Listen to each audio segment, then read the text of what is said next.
पंडा और चेला ने मेरी दो बेटियों के साथ रबी की फसल तैयार होने के बाद काशी वाले पंडा जी का इलाके में आना हुआ। लेकिन इस बार पंडा जी के साथ एक पहलवान चेला भी था, जिसकी उम्र तकरीबन 35 साल के आसपास थी, पर देखने में वह 21-22 साल का ही लगता था। हाथ में कई अंगूठियां, छोटे छोटे काले बाल, प्रेस की हुई खादी की धोती और पैर में कोल्हापुरी चप्पल उस पर खूब फफती थी। पंडा जी बांस की बनी एक छोटी डोलची लेकर चलते थे।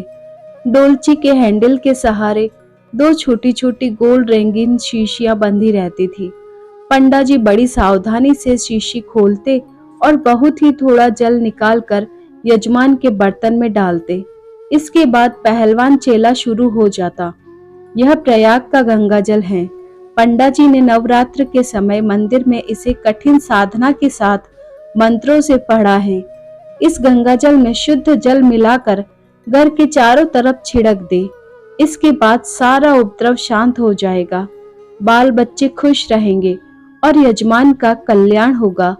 उस पहलवान चेले की बात खत्म होते ही लाल और पीले धागे वाले दो ताबीज वह पंडा जी की ओर बढ़ा देते और कुछ क्षण बाद ताबीजों को लेकर यजमान के हाथों में रखते हुए कहते, पंडा जी बता रहे हैं कि लाल धागे वाला ताबीज यजमान बाएं हाथ में मंगलवार को पहने और पीले धागे वाला ताबीज बुधवार को यजमान दाहिने हाथ में पहने। इसके बाद सब तरह की बाधा दूर हो जाएगी और हर काम में तरक्की होगी। यजमान दोनों हथेलियों पर दो रंगों वाले ताबीजों को इस तरह देखने लगता मानो वह ताबीज नहीं, कुबेर के खजाने की कुंजी और दवा हो। चेला दक्षिणा उठाकर गिनता।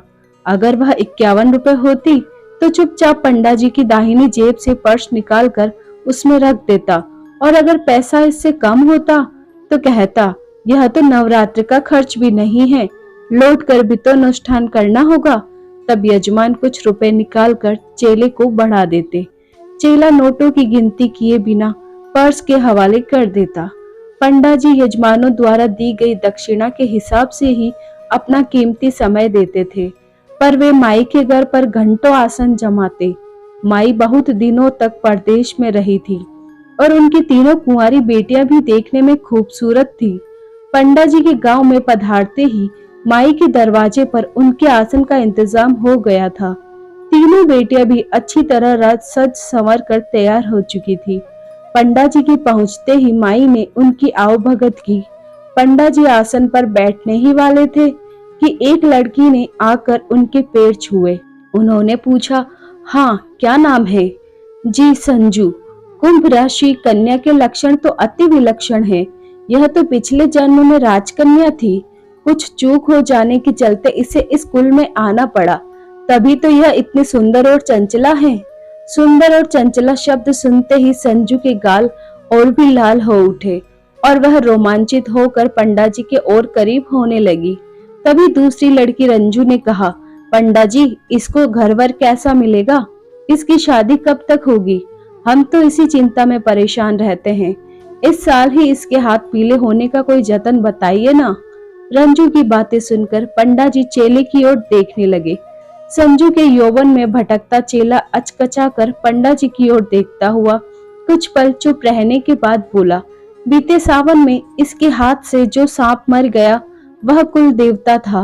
कुल देवता इस पर बहुत गुस्सा है। इसके लिए मंत्र और तंत्र दोनों की साधनाएं करनी होंगी। अच्छा है कि आज मंगलवार है। आज रात यह अनुष्ठान हो जाए तो सब बिगड़ा काम बन सकता है। चेले का यह सुझाव माई को डूबते को तिनके का सहारा जैसा लगा। सभी समस्याओं का समाधान निकल आने से माई की जान में जान आई। ठीक 5 बजे अनुष्ठान शुरू करने की बात कहकर पंडा जी चेले के साथ केथी टोला गांव की ओर चल पड़े। रात 9 बजे से माई के आंगन में अनुष्ठान का काम पंडा जी और चेले ने शुरू किया। हर तरह से सजी संवरी तीनों बहनें भी आकर लाइन से बैठ गई।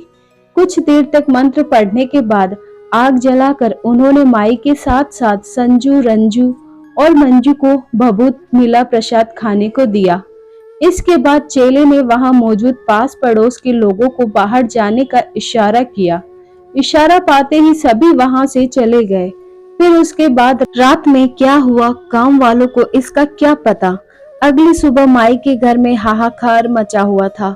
माई और उसकी छोटी बेटी मंजू छाती पीट पीट कर चिल्ला रही थी, कोई हमारी संजू रंजू को वापस ला दो, वह पंडा पुरोहित नहीं ठग था। हम दोनों को बेहोश करके पंडा और चेला मेरी दोनों बेटियों को उठाकर कहाँ ले गए कुछ मालूम नहीं।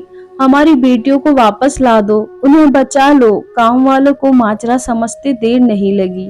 राजमणि काका ने तुरंत रेलवे स्टेशन और बस स्टैंड के लिए कुछ लोगों को भेजा, लेकिन वे सभी खाली हाथ निराश लौट आए।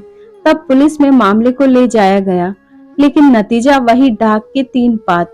माई के पास कलेजे पर पत्थर रखकर संजू और रंजू को भूलने के अलावा कोई चारा नहीं था।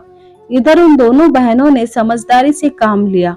पंडा और चेले की गलत मंशा भांपते हुए चालाकी से संजू ने पंडा जी से और रंजू ने चेले से ब्याह कर मौज मस्ती से जिंदगी बिताने का प्रस्ताव रखा। पंडा और चेला इस प्रस्ताव को सुनकर बहुत खुश हुए। रंजू ने कहा, लेकिन इसके लिए जरूरी है कि हमारे घर परिवार गांव के लोग आगे आए, कोई कानूनी दाव पेच नहीं लगाए और हमें पुलिस के चक्कर में नहीं पड़ना पड़े। सो हम लोग बिना समय गंवाए कोर्ट मैरिज कर ले। संजू और रंजू के रूप जाल में फंसे पंडा और चेला कोर्ट मैरिज के कागजात के साथ अदालत में जज के सामने हाजिर हुए। जब जज ने संजू और रंजू से उनकी रजामंदी के बारे में पूछा तो संजू कहने लगी, जज साहब, ये दोनों हमारे गांव में पंडा पुजारी बनकर आए थे। भोले भाले गांव वालों के सामने तंत्र मंत्र का मायाजाल फैलाकर इन ढोंगियों ने उन्हें खूब लूटा। हम तीनों बहनों पर तो ये लट्टू बने थे। माई को घर परिवार पर देवी का प्रकोप बताकर तांत्रिक अनुष्ठान कराने के लिए इन दोनों ने इसलिए मजबूर किया ताकि उसकी आड़ में हमें भोग सके। इनकी खराब नियत को भांपकर हम दोनों बहनों ने आपस में विचार किया और इन दोनों को कानून के हवाले करने के लिए यह नाटक खेला है, ताकि कानून इन ढोंगियों को ऐसी सजा दे ताकि फिर कभी इस तरह की घटना न होने पाए। संजू और रंजू के बयान को दर्ज करते हुए अदालत ने पंडा और चेले को जेल भेजने का आदेश दिया। संजू और रंजू ने जब गांव वालों को यह दास्तान सुनाई तो सभी कहने लगे, सचमुच तुम्हारी दोनों बेटियां बड़ी बहादुर हैं। माई, इन दोनों ने वह कर दिखाया है जो बहुत कम लोग ही कर पाते हैं।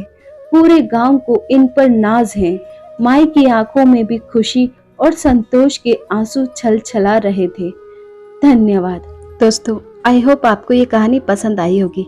कैसे दोनों बहनों ने अपनी समझदारी से खुद को इन बाबा के चक्कर से बचाया। Thank you.